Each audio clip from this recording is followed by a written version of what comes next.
Tadidinao ve tsika ilay nitady toerana somary cosy kely tsy dia lavitra be dia tonga aty tsika zao. Où est-ce qu'on va?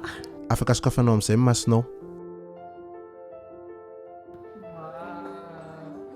Tsara enjikensika be ny fiainana faraparan'ny toery zareo nareo ve tsy mahatsapa an'izany?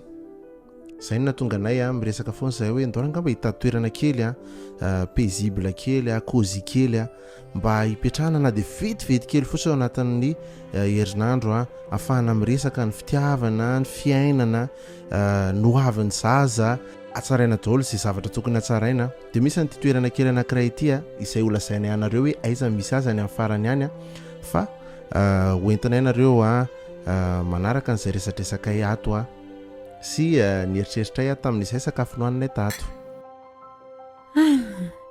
Tena nilaiko loatra reto ty fotoana ty. Tsy haiko nareo na mahatsapa zaho fa tellement rotoroto ny fiainana dia ilaina ilay fotoana mba hiarahanay roa kely ohatran'izao mba mamerina ny taloha Zahay mihitsy niresaka ihany fa eto amin'ity partie iray ity ny tena tiako ilay misakafo dia aleo atomboka amin'izay ary. Fa ianao kosa maika be teto le ty iny fomban-drazana tsy izay maharatsy azy sady ay moa ho zaraina aminareo abone ihany koa reny rehefa aveo.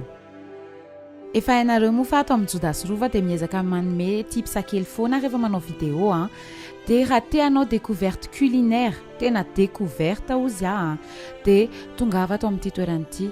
Ity zao misy burger miaraka amin'ny salade roquette dia misy agneau ihany koa ilay hitanareo teo miaraka amin'ny légumes kely matsiro kely hafa mihitsy macération any. Dia misy an'ilay classique ohatran'ity hoan'ny jody burger sy frites fa ny tsirony hafa mihitsy. Dia sinon misy minizao classique ihany koa fa les fraîcheur an'ilay produits an'zareo tena insisteko kely.